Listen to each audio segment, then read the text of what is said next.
பாரத் மாதா கி அன்புக்கும் மரியாதைக்கும் உரிய இந்த நிகழ்வுக்கு தலைமை தாங்குகின்ற மாவட்டத்தினுடைய தலைவர் திரு ரமேஷ்குமார் அவர்களுக்கும், எனக்கு முன்பாக உரையாற்றிய அண்ணா திராவிட முன்னேற்ற கழகத்தினுடைய சிங்கை சட்டமன்ற உறுப்பினர் திரு கே ஆர் ஜெயராமன் அவர்களுக்கும், முன்னாள் சட்டப்பேரவை உறுப்பினர் திரு சேலஞ்சர் துரை அவர்கள் மற்றும் அண்ணா திராவிட முன்னேற்ற கழகத்தினுடைய மாநகராட்சியினுடைய எதிர்க்கட்சி தலைவர் திரு பிரபாகரன் அவர்கள், தேசிய பொதுக்குழு உறுப்பினர் திரு GKS செல்வகுமார் அவர்கள், முன்னாள் இராணுவ பிரிவினுடைய நிர்வாகி திரு கர்னல் பாண்டியன் அவர்கள் மற்றும் மேடையில் இருக்கக்கூடிய திரு அர்ஜுன் சம்பத் அவர்கள், ஆசியுரை வழங்கியிருக்கக்கூடிய பாபுஜி சாமிகள், இதை துவக்கி வைத்திருக்கக்கூடிய சிறவை ஆதீனம் குமரபுர சுவாமிகள் உள்ளிட்ட இங்கு வருகை புரிந்திருக்கின்ற, அற்புதமாக வேடமிட்டிருக்கின்ற அத்தனை பேருக்கும் ஊடக நண்பர்களோடு சேர்த்து வணக்கத்தை சொல்லி, இந்தியா மாதிரி ஒரு வளர்ந்து வருகின்ற நாடு உலகத்திலேயே வேற எந்த நாடும் இந்த அளவிற்கு பயங்கரவாதிகளுடைய தாக்குதலை சந்தித்தது இல்லை. இந்தியா வல்லரசாக கொண்டே இருக்கிறது, பல்வேறு விதங்களில் வளர்ச்சி அடைந்து கொண்டே இருக்கிறது ஒரு புறம். இன்னொரு புறம் அருகில் இருக்கக்கூடிய நாடுகள் தங்கள் நாட்டினுடைய நிலத்தை, தங்கள் நாட்டின் ஆதரவை இந்தியாவை நோக்கி குறிவைத்திருக்கக்கூடிய இஸ்லாமிய பயங்கரவாதிகளுக்கு கொடுக்கின்ற அடைக்கலம் ஆதரவின் காரணமாக தொடர்ச்சியாக தாக்குதலையும் சந்தித்துக் கொண்டு வருகின்ற நாடு நாம். இதற்கு முன்பாக பல்வேறு சந்தர்ப்பங்களில் அது பாராளுமன்ற தாக்குதலாக இருக்கலாம், மும்பை குண்டுவெடிப்பாக இருக்கலாம், இன்னும் பல்வேறு இடங்களில் ஆயிரக்கணக்கான இந்தியர்களை நம்மை மாதிரி பலி கொடுத்த வேற எந்த நாடும் இருக்க முடியாது தீவிரவாதத்துக்கு.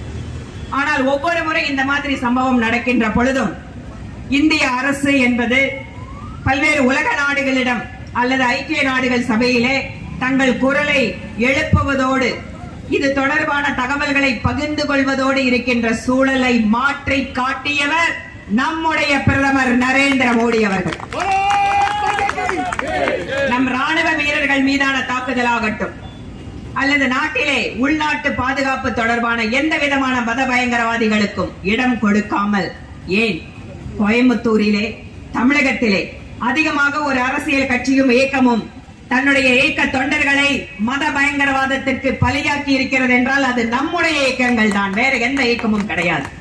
அப்படிப்பட்ட தமிழகத்தில் கூட தேசிய புலனாய்வு முகமை மூலமாக இன்று நமக்கெல்லாம் பாதுகாப்பினை கொடுத்து இந்த நாட்டை அரண் போல காத்துக் கொண்டிருக்கின்ற நரேந்திர மோடி அவர்கள் பகல்காமில் நடந்த சம்பவத்திற்கு சரியான விதத்தில் பதிலடி கொடுக்க வேண்டும் என்பதற்காக ஆபரேஷன் சிந்தூர் என்ற ஒன்றை துவங்கினார். மிகச்சரியாக கணிக்கப்பட்டு துல்லியமாக திட்டமிடப்பட்டு எங்கெல்லாம் பயங்கரவாத முகாம்கள் இருந்ததோ அங்கெல்லாம் குறிவைத்து தாக்குதல் நடத்தினோம். நம்முடைய சகோதரர் திரு ஜெயராமன் சொன்னார், எந்த பெண்களை பார்த்து நீ மோடியிடம் சொல் என்றார்களோ அதே பெண் இனத்தை வைத்து இதோ உங்கள் பயங்கரவாத முகாம்களை தாக்குகிறோம் என்று முடிவெடுத்தார் மோடி.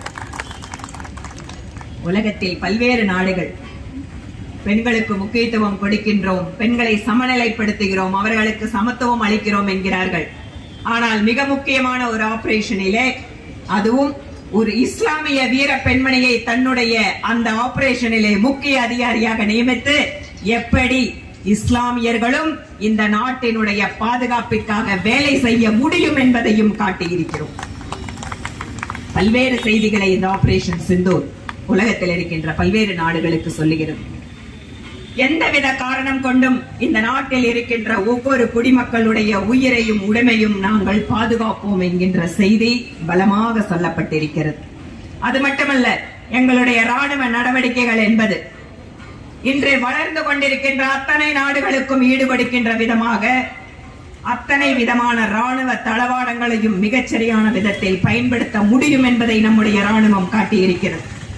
எல்லாவற்றிற்கும் மேலாக உலக நாடுகளுடைய பார்வையை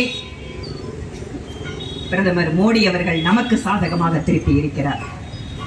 பல்வேறு உலக நாடுகள் இம்மாதிரியான தாக்குதல்கள் நடைபெறுகின்ற பொழுது இரண்டு நாட்டுக்கிடையே இருக்கின்ற பிரச்சனை பேசி தீர்த்துக் கொள்ளுங்கள் என்று சொல்கின்ற அந்த வழக்கமான நடைமுறையை மாற்றி இந்தியாவினுடைய நிலைப்பாட்டை நாங்கள் ஆதரிக்கிறோம் என்று சொல்ல வைத்தவர் பிரதமர் நரேந்திர மோடி அவர்கள்.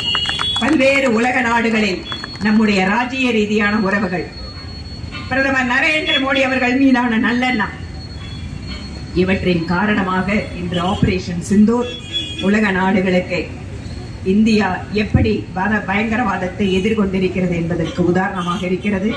இந்த ஆபரேஷன் சிந்தூர் யாத்திரை, மூவர்ண கொடி யாத்திரை, மகளிரணி சார்பிலேயும் சிந்தூர் யாத்திரை என்று நாடு முழுவதும் நடந்து கொண்டிருக்கிறது. ஆபரேஷன் சிந்தூர் என்று அழகாக பெயரிட்டிருக்கிறார் பிரதமர் மோடி அவர்கள். ஏனென்றால் திலகம் என்பது அது மங்களகரமான வார்த்தை மட்டுமல்ல, அது ஒரு வாழ்க்கையை குறிக்கக்கூடிய சொல். அது வாழ்க்கையினுடைய அமைதியை, செழுமையை, சந்தோஷத்தை குறிக்கின்ற ஒரு சொல். மிகச் சரியாக இந்த தாக்குதல் திட்டமிடப்பட்டு இந்த ஆபரேஷன் சிந்தூர் நடத்தப்பட்டிருக்கிறது. இதையெல்லாம் நாடு மக்கள் அத்தனை பேரும் அறிந்து கொள்ள வேண்டும், அத்தனை பேரும் பெருமிதம் கொள்ள வேண்டும். நம்முடைய இந்திய நாடு பாதுகாப்பான தலைவர் கைகளில் இருக்கிறது. நம்முடைய இந்திய ராணுவம் நம்மை காப்பாற்றுவதற்காக எந்தவித தியாகத்தையும் செய்து கொண்டிருக்கிறது என்கின்ற உணர்வினை ஏற்றுவதற்காக இன்று நாடு முழுவதும் இம்மாதிரியான மூவர்ண கொடி யாத்திரை அத்தனை சகோதர சகோதரிகளையும் இணைத்து செய்து கொண்டிருக்கிறோம். இது கட்சியினுடைய நிகழ்ச்சி அல்ல. அதனால்தான் இன்று பல்வேறு முக்கியமான சாமஜிகள் ஆசீர்வாதம் கொடுத்திருக்கிறார்கள். பல்வேறு கட்சியினுடைய தலைவர்கள் கலந்து கொண்டிருக்கிறார்கள். இந்த நேரத்தில் இந்தியர் என்கின்ற உணர்வு, என்னுடைய தேசிய கொடிக்கு ஒரு அவமரியாதை ஏற்பட்டால் இதோ நான் இன்று முன்னின்று அதனுடைய மானத்தை, மரியாதையை காப்பாற்றுவேன் என்கின்ற உணர்வு, இதற்காக இங்கு மூவர்ண கொடி யாத்திரையை மிக அற்புதமாக ஏற்பாடு செய்த மாவட்டத்தினுடைய தலைவர் அவர்களுக்கும் அவரோடு இணைந்து பணியாற்றிக் கொண்டிருக்கக்கூடிய அத்தனை நிர்வாகிகளுக்கும் நன்றியை தெரிவித்துக் கொண்டு விடைபெறுகிறேன். நன்றி, வணக்கம்.